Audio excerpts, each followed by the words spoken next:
السلام علیکم ورحمت الله وبرکاته. درنو دوستانو، زه یم ستاسو ورور صدام حسین. تاسو ګورئ اس کیو ټیک چینل. درنو دوستانو، د نن ورځې ټاپک دا دی چې یو موږ سره رقم کولی شو چې خپل د انټرنیټ مصرف چې هغه بې ځایه مصرفېږي هغې مخنیوی وکړو. یو خو هغه دی چې موږ ډېر نیټ استعمالوو، یعنې ډاونلوډ کوو، ډېر ویډیوګانې آنلاین ګورو، هغه بېله خبره ده. یو داسې دی چې موږ کم مصرف کوو، دومره ویډیوګانې دومره نه ګورو، البته خو بیا هم ډېر مصرفېږي بې ځایه.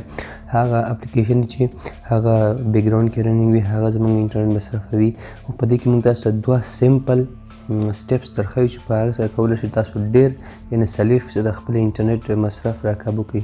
نو راځئ ویډیو ته شروع کوو.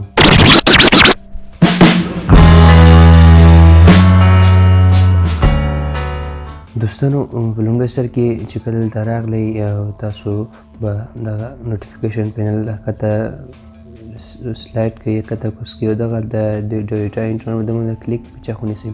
کله چې دا ونیو په لومړي قدم کې به راشئ د دوهم نمبر اپشن ته چې منیج اپ ډیټا، په دې باندې چې وکړئ د باندې کلیک وکړئ.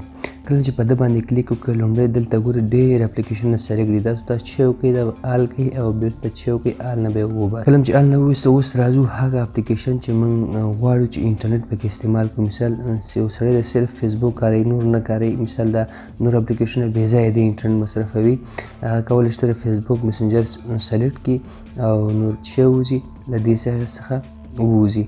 او موږ به تاسو ته لایف بڼه هم تاسو ته در وښیو چې آیا دا ټریک کار کوي که نه. ځینې دوستان بیا وایي چې دا یو ټریک ما ښودلی و چې چا لیکلي و چې کمنټ کې لیکلي و دا ټول دروغ دي. باید دروغ نه دي، ته یو ځپه کار وکړه، که چېرته کار یې ورنه کړې بیا موږ درته مجرم یو. مثال یو څوک کار ونه کړي او بیا وایي چې دا دروغ دي او چې موږ به تاسو ته عملي در وښیو. مثال فیسبوک دی، یوټیوب دی، ایټ سټوډیو دی، هغه څه چې زما په کارېږي. مثال زه ساعت دپاره انټرنیټ شی کوم، زما څه په کارېږي، هغه څه لپاره زما انټرنیټ په کارېږي هغه به چې کوم هغه به ټیک مارک کړم. او نور نه به اړځونه هم نه راځي. ځینې وخت تاسو ګورئ اعلانات چې تاسو ته راځي که نه، فری اپلیکیشنونه وي هغه ځکه دلته ستاسو نیټ یوز کوي. نیټ دلته چې ورباندې بند کړئ بیا هغه چې کوي کار نه کوي.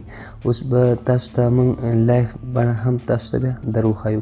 کله چې دا سټیپ وکړو له دې څخه وروسته ټیپ نمبر 2 چې دی هغه دلته دی، دا دی چې بیا به دغه 3 ډاټ باندې کلیک کړئ. دغه 3 ډاټ باندې چې کله کلیک کړئ دلته ډیټا سیور راځي. دا ډیټا سیور چې دی دا به آن کړئ. دلته تاسو ګورئ دلته لاندې درته وایي چې ډیټا سیور helps cut down your data usage by preventing apps from using data in the background. دا وایي تاسو سره مرسته کوي چې کوم چې بیکګراؤنډ کې تاسو سره اپ ډیټا یعنې انټرنیټ مصرفي هغه مخنیوی وکړي. ځینې وخت دلته مثال زه فیسبوک کاروم، البته یو بل اپلیکیشن پکې انسټال دی فری چې هغه زما نیټ مصرفوي. چې کله دا آن کړم بیا دا چې کوي هغه نه پرېږدي چې هغه زما نیټ مصرف کړي.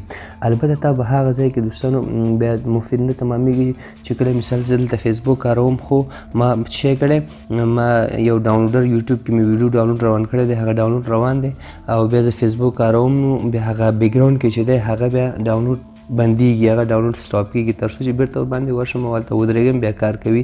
دا کله چې ډاونلوډ کوئ دا به بندوي، که ډاونلوډ نه وي آن وي نو تاسو سره چې کوي نیټ مصرف کې دغه کوي. او دلته ګورئ چې موږ تاسو ته در وښوده په دغه دلته د ټیکسټ باکس چې ښکاري deselect the text box below to prevent individual apps from using mobile data or Wi-Fi. هغه اپلیکیشن سلیکټ نه وباسئ چې هغه ستاسو انټرنیټ مصرفوي او تاسو نه غواړئ چې هغه ستاسو انټرنیټ مصرف کړي. مثال ډیسلیکټ کړل، صرف دا ورته انتخاب کړل. اوس تاسو ته موږ راځو عملي کار درښیو چې ګورئ اوس خو دا ما وکړ. اوس راشئ د وګورئ عملي چې آیا دا کار کوي که نه کوي. زه وایم چې دا فیسبوک باندې چې کوم انټرنیټ بند یا فیسبوک دی خو یوټیوب باندې چې کوم یوټیوب دی فیسبوک بندوم، فیسبوک مسنجر دواړه بندوم. او دلته اوس راځم دلته به نیټ آن کړم. اوس تاسو خپله وګورئ آیا زموږ فیسبوک نیټ کار وکړو نو صحیح ده چې بیا دا به چې وي دا ټرک به دروغ وي او دا به صحیح نه وي. اوس تاسو فیسبوک آن کړئ. هلته ګورئ فیسبوک انیبل ټو یوز موبایل ډیټا، فیسبوک نوی چې نه راځي. دلته وګورئ دلته 0 دی، هېڅ کار نه کوي. او اوس تاسو ګورئ ستاسو مخکې چې کوم یوټیوب خلاصوم چې ګورئ سره هم به کار کوي. ځکه هلته یوټیوب سلیکټ دی چې هغه دې کار وکړي. اوس تاسو یوټیوب ته هم وګورئ کوم چې معلومیږي په نوټیفیکیشن بار کې یوټیوب زما کار کوي. ګورئ یوټیوب کې ویډیوګانې راغلي دوستانو. او فیسبوک کې چې کوي کار نه کوي. ولې کار نه کوي؟ ځکه چې هلته موږ هغه چې کړی ډیسلیکټ کړی ده. یوټیوب کې هلته کار نه کوي دوستانو. زه به تاسو ته صفحه نوي کوم چې تاسو وګورئ هیڅ نه نوي کېږي ما پخوانۍ چې ده ولاړه ده هغه چې هلته دغه کې رننګ دی هغه یوټیوب کې هلته مصرف شو هلته اوس کار وکړو دلته دوستانو هیڅ شی کې کار نه کوي مثال تاسو ته ویډیو وګورئ یو ویډیو به درته پلی کړم چې وکړي کار نه کوي ویډیو نه پلی کوي ځکه چې هلته هغې چې نه ما ورباندې چی کړی بند کړی دوستانو ډېره په زړه پورې ویډیو ده او تاسو کولی شئ د په واسطه خپل نیټ مصرف 50-40% خپل نیټ مصرف مو کم دی بې ځایه اپلیکیشنونه چې مثال ستاسو نیټ مصرفوو هغه به نه مصرفوي ځینې صرف فیسبوک کاروي او نور بیخي یوټیوب هم نه کاروي کولی شئ چې صرف فیسبوک ټیک مار کې نور اپلیکیشن به نیټ نه مصرفوي او صرف هم دا 2 اپلیکیشنونه پکې چلیږي دوستانو هیله ده چې ویډیو مو خوښه شوې که چېرته ویډیو مو خوښه شوې وي ویډیو در سره لایک کړئ زموږ چینل سره سبسکرایب کړئ که چېرته تاسو نه وي سبسکرایب کړی او نور د نیکسټ راتلونکي ویډیو پورې د ځان ډېر خیال ساتئ او موږ په دعاګانو کې یاد ساتئ بای د الله پامان